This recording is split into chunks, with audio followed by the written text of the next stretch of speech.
Salut les fugitifs et bienvenue sur la chaîne Quitter la France. Aujourd'hui, je fais une petite vidéo rapport homme-femme et plus précisément misère sexuelle des hommes en France.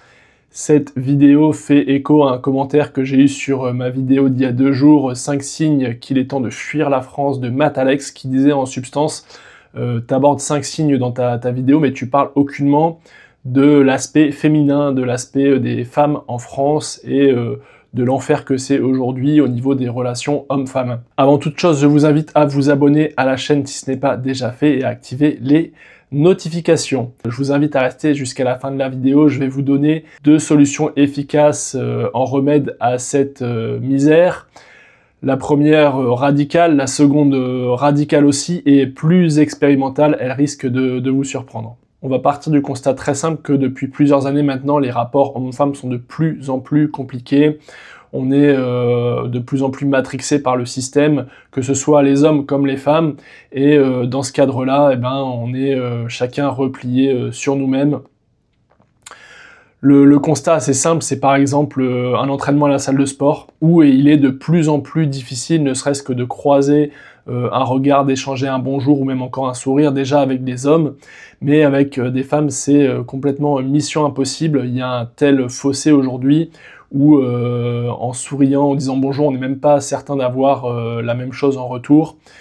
La faute à mon avis, le féminisme 2.0 extrémiste qui lobotomise la majorité des femmes en France, qui leur fait croire qu'elles n'ont pas à donner l'heure aux hommes, qu'elles sont bien supérieures à ces derniers, et qu'elles sont trop précieuses pour pouvoir leur accorder ne serait-ce qu'une seconde de leur temps. J'en veux aussi aux hommes, dans le sens où les hommes ont aussi quelque part accepté cette situation-là, en se mettant plus bactère pour obtenir les faveurs des femmes finalement, hein, parce que le pouvoir du sexe, c'est elles qui l'ont.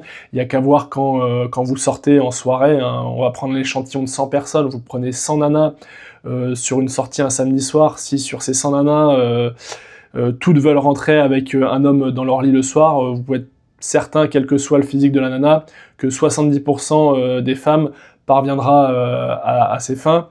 Alors que si vous prenez un échantillon de 100 hommes, avec le même objectif, seulement 15-20 hommes réussiront à ramener une demoiselle dans leur lit le soir. Tout ça pour dire que ce sont aujourd'hui les femmes qui ont le pouvoir sexuel en fait, et elles en jouent et elles en surjouent même un peu trop, dans le sens où elles se surévaluent très très largement, ce qui donne des situations dans lesquelles on a des cajots inintéressants, sans culture, avec rien à dire, qui se prennent pour des top modèles intelligentes et agréables à vivre, etc., alors que la réalité est totalement différente.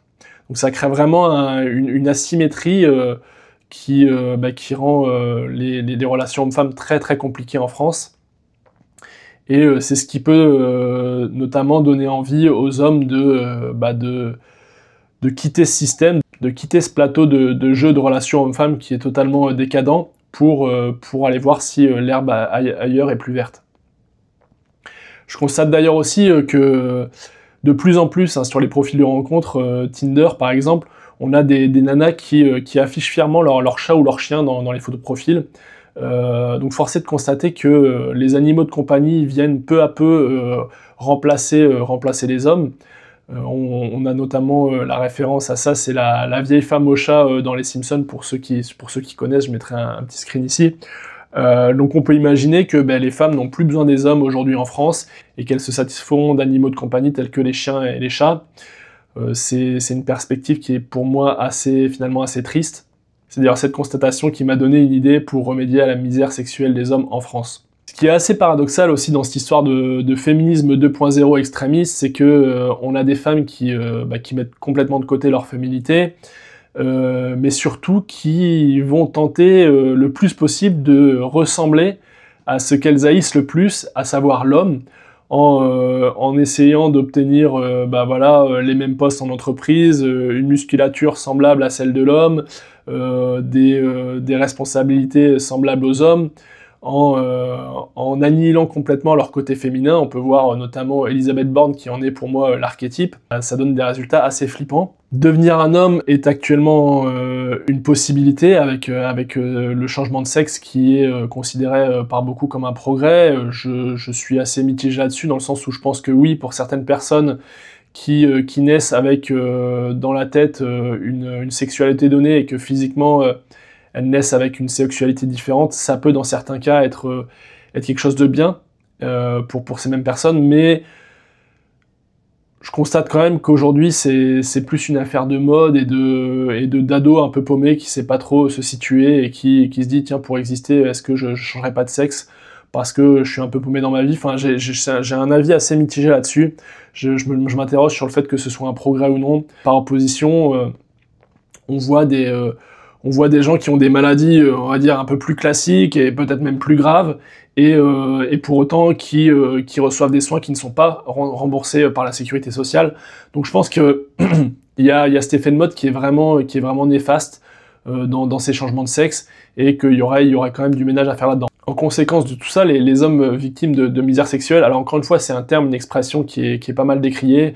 Il y a des sexologues qui disent qu'on peut pas parler de misère sexuelle. Enfin, moi, je trouve que c'est assez bien imagé. C'est surtout dire qu'aujourd'hui, il y a eu un tel gap, un tel fossé qui a été créé sciemment entre les hommes et les femmes, parce que le but du jeu, le but de la société, c'est de diviser tout le monde, c'est de diviser les pauvres et les riches, c'est de diviser la gauche et la droite, c'est de diviser les gros et les mecs, c'est de diviser les hommes et les femmes pour qu'on soit chacun replié sur nous, et que au plus on sera divisé, au plus ce sera facile de nous contrôler, de nous gouverner. Donc finalement c'est le but du jeu, et c'est ça qui est bien dommage, et c'est ce que les femmes devraient comprendre au même titre que les hommes pour se dire mais non, en fait leur but c'est ça, il faut qu'on aille à contresens, il faut qu'on apprenne à se réouvrir, il faut qu'on apprenne à accepter un sourire, qu'on apprenne à accepter un compliment, parce qu'aujourd'hui dès que vous faites un sourire, un compliment, ou que vous avez peut-être un regard de plus d'une demi-seconde sur une femme, c'est considéré comme un viol, et ça peut aller très très vite. Et donc de ce fait-là, bah, les hommes sont complètement flippés à ce niveau-là, et donc n'ont même plus envie de tenter la moindre approche par peur déjà de se faire jeter, parce que les femmes sont très très très fermées et très froides de nos jours en France, et par extension éventuellement avoir des problèmes avec la justice pour un simple compliment, quoi. Donc on a vraiment deux camps qui sont retranchés les uns sur les autres, avec une communication qui est quasiment au point mort. Comme vous le savez, je considère que quand on se trouve dans un système qui ne nous convient pas, la meilleure des solutions, plutôt que de lutter pour essayer de changer ce même système, en sachant que la lutte ne mènera à rien, le mieux c'est de quitter ce système qui ne fonctionne pas bien. Et en l'occurrence, là pour la misère sexuelle, je vous conseille vivement d'aller voir si l'herbe est plus verte ailleurs, sans mauvais jeu de mots. Pour avoir vécu à l'étranger, je peux vous garantir que de manière générale, vous ferez des rencontres beaucoup plus sympas avec la gente féminine, des femmes beaucoup plus attentionnées, beaucoup plus portées vers l'homme, beaucoup plus respectueuses, beaucoup plus, je sais pas, enfin ça s'explique pas forcément, beaucoup plus fun. Et ça donne à chaque fois un grand bol d'air, et ça redonne finalement espoir en les relations hommes-femmes que de quitter la France. Et pour ceux qui malheureusement seraient bloqués en France, contraints d'y rester pour différentes raisons, j'ai peut-être une solution à vous proposer. Ce serait une solution expérimentale que je n'ai pas expérimentée, mais je pense que ça peut porter ses fruits. Comme je vous le disais en cours de vidéo, j'ai constaté, et ça je l'ai vérifié aussi par les chiffres, je crois qu'il y a plus 10% d'année en année d'animaux de compagnie en France. J'ai constaté sur les applis de rencontres que sur les profils, on voyait de plus en plus de femmes avec leur chat fièrement affiché en photo dans leur photo de profil. Et même dans mon entourage, je vois que les femmes qui finalement restent célibataires préfèrent prendre un chat ou un chien plutôt que de se mettre en couple avec un mec. Là, la solution, et vous me voyez venir, c'est de devenir furie. Alors pour ceux qui ne savent pas, qu'est-ce qu'un furie? En fait, c'est se travestir en chien ou en chat en ayant la panoplie complète, le déguisement complet. Initialement, c'est issu du cosplay, des déguisements d'animés japonais, etc. Et donc vous pouvez vous assimiler chien, chat. En l'occurrence, furie, ça veut dire la fourrure, donc c'est plutôt animaux type chien et chat. Mais vous pouvez vous mettre à être furie, et ainsi vous constituez un profil Tinder en tant que furie. Donc vous prenez bah, je sais pas, Fury en laisse au parc, Fury dans sa niche, vous faites un panier chez vous, vous prenez en photo dans le panier en déguisement de chien ou de chat. Et avec tout ça, il y a fort à parier que vous allez faire un carton plein sur Tinder et que vous allez pouvoir multiplier les rencontres féminines. Les intérêts d'être Fury, en fait, c'est que vous allez bah, déjà cartonner sur Tinder, je pense. Ensuite, si vous faites des rencontres féminines, ben, vous serez nourri, logé et blanchi gratuitement en tant que chat ou chien de compagnie pour votre nouvelle maîtresse. Vous aurez ben, toute l'affection dont vous manquez actuellement, caresses, papouilles, etc. Et enfin, vous aurez aussi le droit de vous rebeller si jamais vous subissez des maltraitances. Si vous vous faites battre, vous pourrez contacter différentes associations de protection des animaux, type LPA, etc.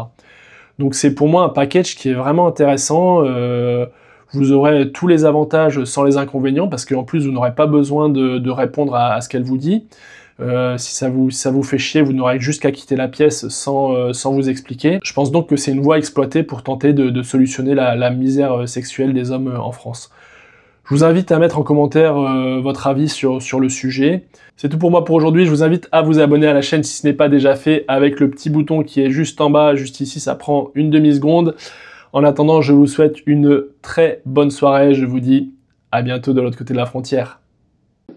Vive la République et vive la France.